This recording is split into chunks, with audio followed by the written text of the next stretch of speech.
Everyone here works on a brand. You either work on a brand or maybe you own your own brand. As someone who's been studying and working on brands for 25 years, though, I can almost guarantee that you are not getting the full power of your brand, especially as it relates to how it creates value for your organization internally. So, great brands are doing things that you should be doing. We're going to get right into that so you can get going on that even during our time today. One question that I want us to talk about today is about your brand stakeholders. Now, when I say brand stakeholders, I'm talking about anyone and everyone who works on your brand. Executives, employees, suppliers, vendors, distributors. And I want you to think about your key brand stakeholders kind of as a group. And would you say that generally they tend to be on the one side of the scale where they tend to disagree about what's on brand and what's not? Or do they tend to be more on the 10 side of the scale, where they consistently share one common understanding of your brand and how to appropriately reinforce and interpret it? Think about your organization for a moment and give your brand stakeholders a rating. If you gave a rating of like an 8 or above, you're in pretty good shape.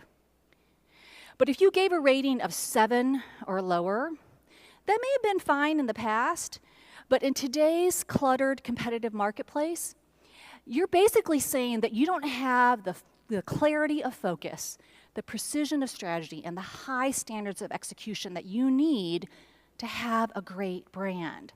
And everyone needs to have a great brand. You don't have to be a large consumer-facing retail organization. You can be a small B2B technology service provider. You need to have a strong brand. Great brands don't just assume that people are going to get it, okay? They know that there's a big gap between wanting to use your brand in this way and actually being able to do so. In fact, according to research by Forrester Research, 88% of marketing leaders said that they know the importance of having a strong brand promise to guide their organization, but only 55% rate their organizations as doing so. And only a third of them say that their employees could actually articulate what their brand promise is and are empowered to deliver on-brand customer experiences. So great brands use things like brand guides, not logo style guides, but brand guides for the rest of the organization to know how to act on brand and off brand. They use online brand toolboxes, dynamic interactive brand engagement sessions to engage everyone who works on the brand with the brand in their heads, their hearts, and their hands and their feet.